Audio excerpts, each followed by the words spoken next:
পরি ম্যাম ঘুমের ঘরেই পিতৃ স্বপ্নচারীটা বলছে, তার মানে ম্যামের কিছুটা হলেও আমাকে মনে আছে। অন্ধকারের মাঝেও একটুখানি আলোর দিশা দেখতে পেলাম। মনে মনে অনেক খুশি হয়ে বাইরে চলে আসলাম। কিছুক্ষণ পর ম্যামও ঘুম থেকে উঠে পড়লো। ম্যাম আমার কাছে আসতে বললাম, ম্যাম এই স্নিগ্ধ বিকেলে বাইরে চলেন, হেঁটে আসি, খুব ভালো লাগবে। ম্যাম বলল, ঠিক আছে যাওয়া যায়। আমি বললাম, ওকে, তাহলে আপনি রেডি হয়ে আসেন, আমি বাইরে অপেক্ষা করছি। ম্যাম বলল, ওকে।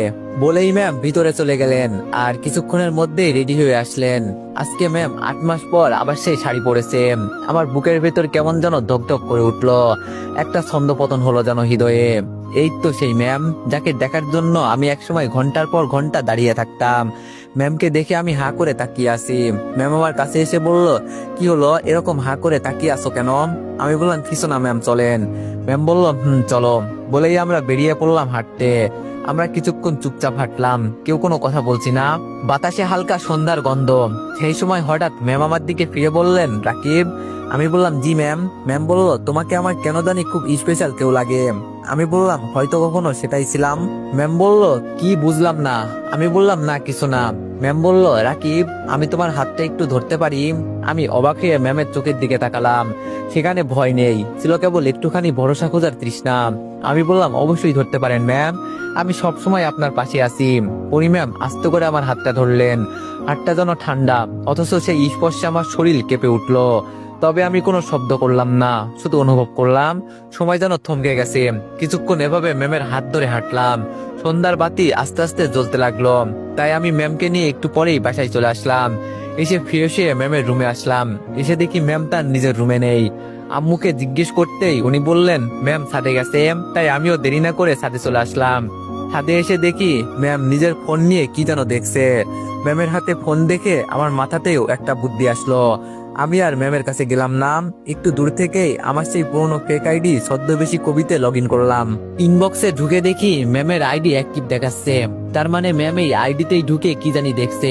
তাই আমিও বুদ্ধি করে একটা এসএমএস দিলাম, তুমি যখন শাড়ি পরো বিকালটা হয় রঙিন, তোমার চুলে হাওয়া লেগে বাজে হৃদয় বিহাগীন, তোমার চোখে ভেসে চলে এক অসমাপ্ত গল্পরেখা, যেখানে আমি হারিয়ে যাই অথচ তুমি জানো না দেখা, তোমার ঠোঁটে যে হাসি খেলে আমার সকাল সেটাই থামে, তুমি বুঝবে না কিভাবে, তুমি বেঁধে ফেলো এক নামহীন ঘামে, তুমি যখন চুপচাপ থাকো হৃদয় করে পাইচারি, ভাবি যদি একদিন বলো এই তুমি আমায় নিয়ে ভাবো ভারী, হয়তো আমি স্বপ্নচারী তবুও জানো এই সত্যি, তোমায় ঘিরে লেখা হয় আমার প্রতিটা কবিতার খুঁটি, তুমি যদি কখনো ভাবো কে এই ছদ্মবেশী পাগল কবি, জানো সে দাঁড়িয়ে থাকে চুপটি করে তোমার পাশেই সব বুঝি। একটু পরেই দেখি ম্যাম সিন করলো। তারপর কিছুক্ষণ পরেই ওনার আইডির পাশে লেখা উঠলো, পরি ম্যাম ইজ টাইপিং। আমার বুকটা ধুকপুক করছে। একটু পর দেখি ম্যাম এসএমএস পাঠিয়েছে। এসএমএসটা এমন ছিল, আপনার এসএমএসই দেখছিলাম, কে আপনি, আপনার সাথে আমি এত কথা বলেছি কেন। কিছুক্ষণ পর আমি ম্যামকে রিপ্লাই দিলাম, এসএমএস গুলো পড়েও কি কিছু বুঝতে পারছেন না ম্যাম? ম্যাম বলল, না আমার কিছুই মনে পড়তেছে না। আমি বললাম, আপনিই তো আমাকে পিতৃ স্বপ্নচারীটা বলে ডাকতেন, এগুলো সব কি করে ভুলে গেলেন ম্যাম? ম্যাম বলল, জানি না, আমার কিছুই মনে পড়ছে না, আমি আপনাকে কখনো দেখছি কিনা সেটাও মনে পড়ছে না। আমি বললাম, থাক, এত চাপ নেওয়ার দরকার নেই ম্যাম, একদিন সব মনে পড়বে। বলেই আমি আইডি থেকে বের হয়ে আসলাম। তারপর ফোন রেখে ম্যামের কাছে চলে আসলাম। এসে দেখি ম্যাম উদাস মনে বসে আছে। আমি পাশে এসে বললাম, কি হয়েছে ম্যাম? ম্যাম আমার কথা শুনে চমকে উঠলো।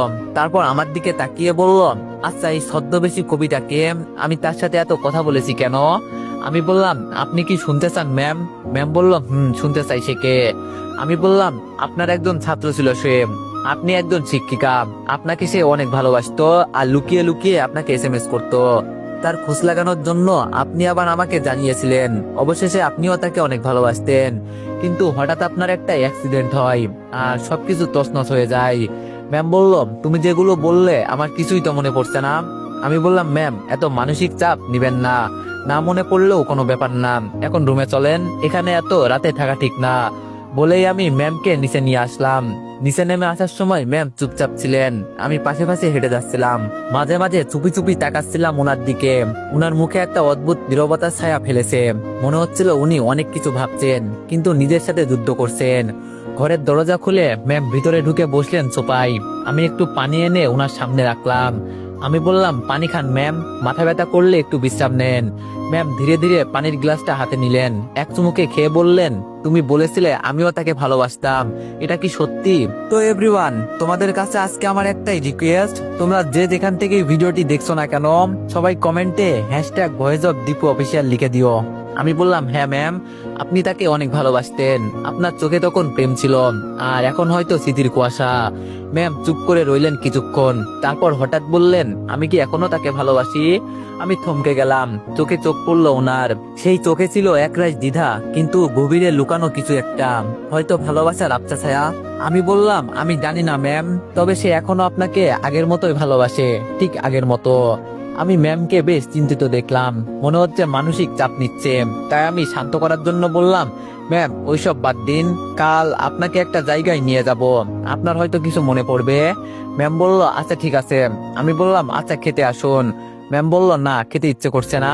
আমি বললাম, কেন ম্যাম? ম্যাম বলল, জানি না। আমি বললাম, না খেলে আপনার শরীর খারাপ করবে, আর আমি থাকতে সেটা কিছুতেই হতে দিব না। ম্যাম বলল, রাকিব শোনো, আমি খাবো না, ভালো লাগছে না।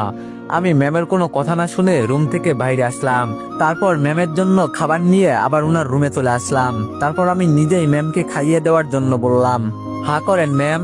ম্যাম বাধ্য মেয়ের মতো হা করলো। আমি ওনাকে খাইয়ে দিতে লাগলাম। খাওয়ার মাঝখানে হঠাৎ পরি ম্যাম বলে উঠলো, রাকিব। আমি বললাম, জি ম্যাম। ম্যাম বলল, তুমি আমার এত কেয়ার করো কেন? আমি ম্যামের কথা শুনে চমকে উঠলাম।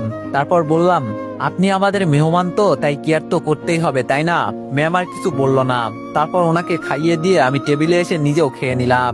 তারপর আমার রুমে গিয়ে শুয়ে পড়লাম। সকালে ঘুম থেকে উঠে ফ্রেশ হয়ে বের হলাম। বারান্দায় গিয়ে দেখি ম্যাম চুপচাপ বসে আছেন, চোখে ক্লান্তি, মুখে এক ধরনের বিষণ্ণতা। আমি কাছে গিয়ে দাঁড়ালাম। আমি বললাম, ম্যাম আপনি ঠিক আছেন? ম্যাম বলল, হ্যাঁ ঠিক আছি, তোমাদের বাড়ির পরিবেশটা বেশ শান্ত, ভালো লাগছে। আমি বললাম, ভালো লাগছে শুনে যে ভালো লাগলো। ম্যাম বলল, কিন্তু একটা অদ্ভুত অনুভূতি হচ্ছে। আমি বললাম, কিরকম ম্যাম? ম্যাম বলল, জানি না। আমি বললাম, কালকে আপনাকে বলেছিলাম না এক জায়গায় নিয়ে যাব? ম্যাম বলল, বলেছিলে তো। আমি বললাম, তাহলে রেডি হয়ে নিন। ম্যাম বলল, এখনই? আমি বললাম, ম্যাম। ম্যাম বলল, ওকে। বলেই ম্যাম চলে গেল।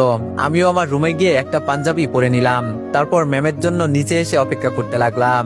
হঠাৎ শুনতে পেলাম হালকা পায়ের শব্দ, ধীরে ধীরে সিঁড়ি বেয়ে নামছেন ম্যাম। আমি চোখ তুলে তাকাতেই মুহূর্তেই চোখ স্থির হয়ে গেল।